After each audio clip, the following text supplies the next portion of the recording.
नाव आहे कळी उमलते पहाटेच्या वेळी सचिन रावांचं नाव घेते हळदी कुंकवाच्या वेळी.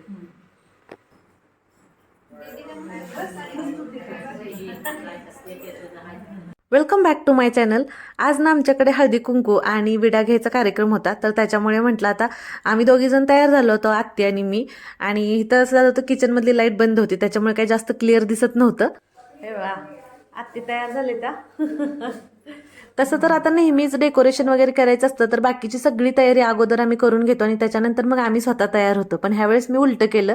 म्हटलं चला आता अगोदर मी रेडी झाले, मग आत्तींना म्हटलं तुम्ही पण साडी घालून तयार होऊन या, म्हटलं तोपर्यंत मी बाकीची तयारी करते. म्हणजे असं झालं होतं की आता किती जणी येतात काही अंदाज नव्हता मला. बसा सगळेजण आता. त्याच्यानंतर इथं ना सगळ्यांनी मिळून मामांना तिळगुळ दिले आणि मग मामांनी सुद्धा त्यांना तिळगुळ दिले. आणि इथं ना अगदी मी छोटंसं डेकोरेशन केलं होतं. तर हे बघा, अजून माझी तयारी सुरूच होती तोपर्यंत सगळ्या जणी आल्या आणि मी दिलेल्या टाईमच्या अर्धा तास आधीच आले होते सगळे. त्याच्यामुळे ना माझी खूप जास्त तारांबळ उडाली होती. म्हणून मग म्हटलं चला अगदी कमी वेळेत जेवढं मला शक्य होईल तेवढं मी तर करून घेतलं, कारण सगळे खूप लांबून लांबून आलेले असतात, मग किती वेळ त्यांना असं बसवून ठेवायचं. म्हटलं म्हणजे तयारी झाल्यानंतर पण हळदी कुंकू होऊन निवांत गप्पा मारलेलं वेगळं, पण त्यांनी बसायचं आणि मी आवरत राहायचं बरोबर वाटत नाही ना. म्हणून मग मी जरा थोडीशी गडबडच केली. त्याच्यानंतर मग मला नाही तर माझं विडा पूजायचा राहून गेला होता, कारण विडा पूजण्यासाठी पानं कमी पडत होती माझ्याकडे. तर अहो गेले होते पंढरपूरला, तर त्यांनी आत्ताच जस्ट पानं घेऊन आले. मग म्हटलं चला आता पटकन पूजा म्हणजे विडा मांडून घेते.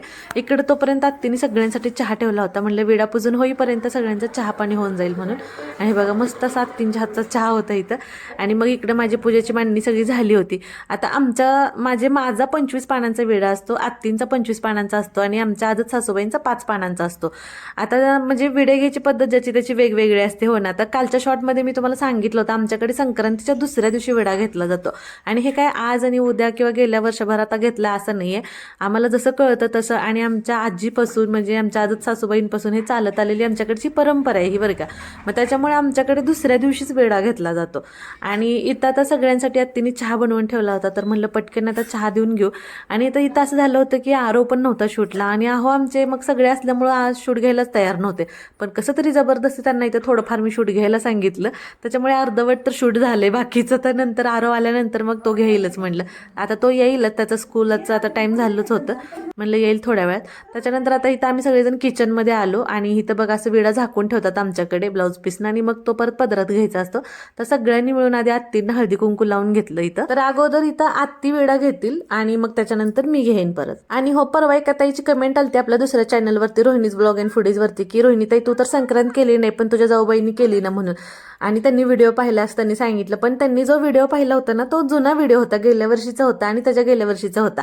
आता ह्या वर्षी संक्रांतच केली नाही त्याच्यामुळे व्हिडिओ कसा येणार नाही का. मग त्यांना ते थोडंसं कन्फ्युजन झालं असावं, म्हणून म्हटलं इथं तुम्हाला बोलून शेअर करावं, कदाचित त्यांनी हा व्हिडिओ पाहिला तर त्यांच्या लक्षात येईल की त्यांचा थोडासा गैरसमज झालाय म्हणून. माझ्या नाल्या तर भागच होत्या, म्हटलं आपल्या दिसत आता. तिकडं तुम्हाला लावला हळदी कुंकू लावलं. एकच मिनिट.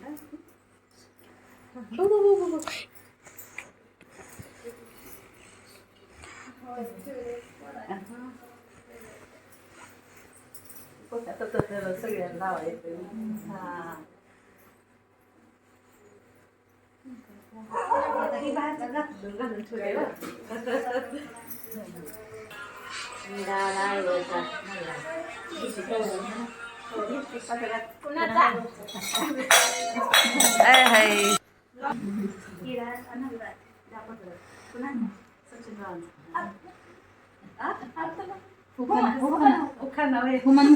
कळी उमलते पहाटेच्या वेळी सचिन रावांचं नाव घेते हळदी कुंकवाच्या वेळी.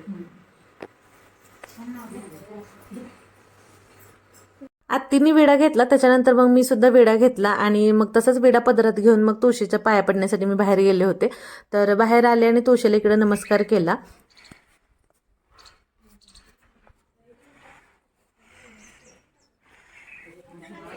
आता विडा घेऊन तर झाला होता, आता हळदी कुंकू करून घ्यायला लागलो होतो आम्ही. आणि ह्या माझ्या चुलत सासूबाई बरं का, म्हणजे आत्या, त्यांनी सगळ्या जणींना घेऊन आल्या. त्याच्यामुळे मग मला जरा थोडा उत्साह आला परत, कारण असं वाटत होतं की 4-5 जणी तर येतात का नाही काय माहिती. म्हणजे ज्यांना पण मी कॉल केला त्यांनी कुठेतरी बाहेर होतं किंवा काय असं झालं होतं. त्याच्यामुळे असं वाटलं आज हळदी कुंकू तर मग कार्यक्रम ठेवू की नको, मला असं वाटत होतं. पण म्हटलं जाऊ दे, आता विडा घेण्यासाठी सगळेजण येणार. आता नॉर्मली सिटीत असल्यावर कसं असतं की सगळे तिथं सोसायटीत किंवा आपल्या रूम लागून असतात, सगळ्यांच्या जवळ असतात, त्याच्यामुळे कधीही बोलवू शकतो. तसं इकडं आमच्या इकडे गावाकडे कसं होतं माहिती, सगळ्यांची घर अशी लांब आहेत आणि खूप लांबून आवर्जून सगळेजण आलेले असतात. मग त्याच्यामुळे मग म्हटलं जाऊ दे, दोन्ही एक दिवशीच करू म्हणून मग एकत्र सगळं ठेवलं. आणि इथं मग आता जे वाण सामान होतं ते त्यांच्या ओटीला देऊन मग हळदी कुंकू लावून पान सुपारी देऊन तिळगुळ वगैरे दिले. आणि जी काही भेटवस्तू आणली होती तर ती त्यांना दिली. त्याच्यामध्ये तिळगुळ भरून दिले, रिकामी द्यायची नसते म्हणून. असं मला अगोदरच तसं भरून ठेवायचं होतं, पण सांगते काय गडबडच जास्त झाली. आता काही चिनी मातीच्या भरणीचे तर मी स्टिकर काढले होते, पण काहींचे तसेच राहिले होते, म्हणजे इतकी काही गडबड झाली होती.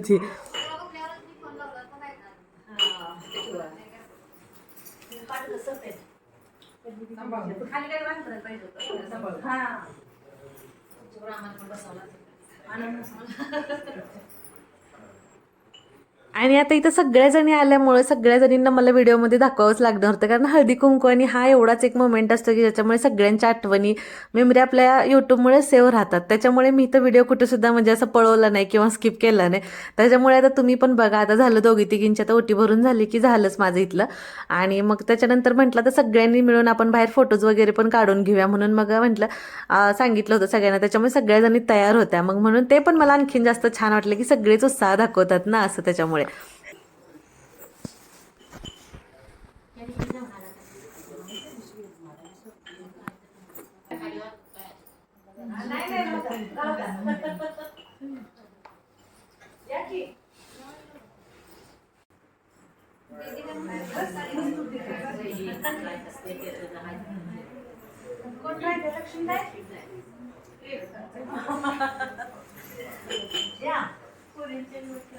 आणि इथं आता हे आमच्या लक्ष्मीताई, आता त्यांची तेवढी ओटी भरायची राहिली होती, कारण ते सगळ्यात मागणं लास्टला आल्या होत्या बरं का. मग म्हणून म्हणलं त्यांना लास्टच त्या बसल्या पण होत्या. थोडीशी आमची मजा मस्ती सुरू होती आणि मी ना एकदम त्यांना पान सुपारी देताना चुकून माझ्या हातून सुपारीचं 3 तुकडे गेलं होतं छोटं, आणि त्या मला खुनवून सांगत होत्या असं. म्हणून आम्ही हसत होतो लय, आणि बायका आम्हाला विचारत होते काय झालं दोघीच का हसताय म्हणून. थोडीशी मजा मस्ती पण झाली इकडं. आणि मग त्याच्यानंतर मग 2 जण मुली पण आल्या होत्या, तर मग सगळ्याजणी मला म्हटल्या की त्यांची पण ओटी भरायची असते वगैरे. म्हणून मग आता तसं मी पहिल्यांदाच भरली बरं का, म्हणजे कुमारिका असतात त्यांची, पण आता हे पहिल्यांदाच आहे. पण म्हटलं चला आता सगळ्यांनी सांगितलंयच म्हणून मग त्यांची सुद्धा ओटी भरली इथं. आणि आता मी काकी लागते त्याच्या ह्याने, मग त्यांनी माझ्या पाया पडून घेतलं. मी नकोच म्हणत होते, राहू दे म्हणत होते, पण नाही म्हटले असू दे. मग आता दोघींनी पण तसंच केलं, दोघींनी पाया पडून घेतलं. पण त्यांनी पाया पडल्यामुळे मला मी लय खूप मोठे असल्यासारखं फील होत होतं.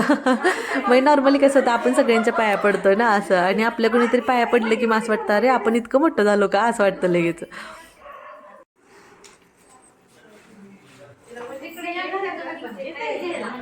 तुमच्याकडे असं लहान मुली वगैरे आल्यानंतर त्यांच्या ओटीला तुम्ही वाण सामान देता का, मला नक्की कमेंट करून सांगा. कारण कसं होतं की सगळीकडची पद्धत वेगवेगळी असते.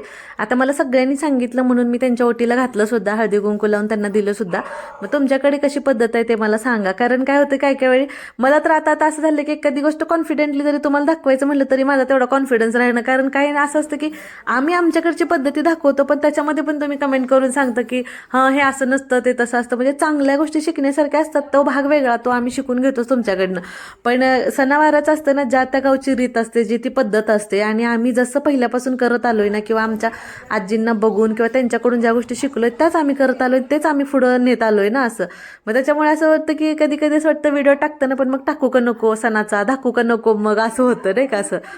मी म्हटलं मला माहिती आहे आता आज हा व्हिडिओ बघितल्यानंतर पण आता कोणीतरी काहीतरी कमेंट्स करेलच ना, म्हणून म्हटलं अगोदरच तुम्हाला सांगूया म्हटलं, कारण आता हल्ली तसंच झाले.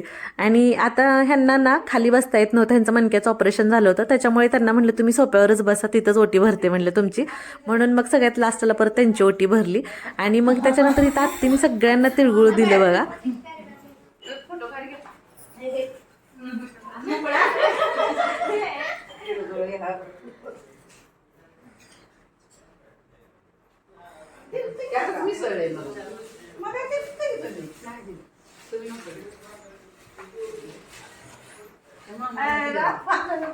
आणि तुम्हाला मगाशी म्हणलं तसं धावपळ जास्त झाली आणि आत्तींच्या साडीला पिन करायची होती बरं का, पण ती इतकी गडबड होती, सगळीजण आले आणि ते सगळ्यांना कुठं वाट बघत बसायला लावायचं म्हणून ते पटपट आवरण्याच्या ह्याच्यात आत्तींच्या साडीची पिन करायचीच राहून गेली.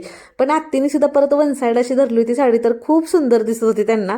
तर आपण संक्रांतीसाठी ज्या ह्या साड्या आणल्या होत्या ना, तर त्यातलीच आत्तीने आणि मी आज घातली होती. आणि रोहिणीची चोरचोळी केली त्यावेळेस तुम्ही बघितलं की तिनं पण घातली होती ती. तर कशी दिसते आत्तींची साडी नक्की कमेंट करून सांगा बरं का, कारण मला तर असं समोरून पाहिल्यानंतर खूप सुंदर दिसत होतं आत्ती बरं का. आणि साडीचा कलर तसा गार हिरवा आहे, व्हिडिओमध्ये थोडासा वेगळा दिसतोय. आता इथं झालं आता आत्तींचं तिळगुळ देऊन तर सगळं आता म्हटलं एकदाचं झालंय सगळं उरकून. आज पण असं झालं होतं, पळलो इतकं जास्त की खूप जास्त दमायला आणि थकायला झालं होतं. आणि इथं बघा आता जावा जावा ह्या दोघी कशा एकमेकींच्या पाया पडून घेतात. आणि मग इथं आरो पण आला. इथं तर सगळे एकमेकांना तिळगुळ देऊन घ्यायला लागले होते. आता तू राहिली की हळदी कुंकू लावायची आत गेल्यामुळं, तो काळजी द्यायला लागले जा.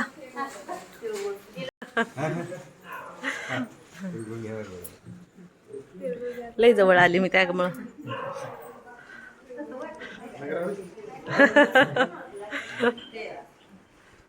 थांबा थांबा बाहेर आली 1 मिनिट. आणि इथं बाहेर आलो आणि सगळेजण म्हटलं तर ग्रुप फोटो काढू म्हणून आम्ही इथं उभारलो होतं. आहो फोटो घेत होते, पण आहोनी फोटो घेऊन परत कॅमेरा सुरू केला व्हिडिओसाठी. आम्हाला माहितीच नाही ना, आम्ही आपलं फोटोची पोज देऊन एक असं थांबलो होतो. परत आमच्या लक्षात आलं, मग परत आता सगळेजण जायला निघाले, तर त्यांच्याकडे आम्हाला पण जायचं हळदी कुंकवासाठी. तर आता आम्ही थोड्या वेळाने जाणार आहे. तर कसा वाटला तुम्हाला आजचा व्लॉग मला नक्की कमेंट करून सांगा. आणि व्हिडिओ आवडला तर नक्कीच लाईक करा, शेअर करा आणि सबस्क्राईब करायला विसरू नका. चला भेटू परत, बाय.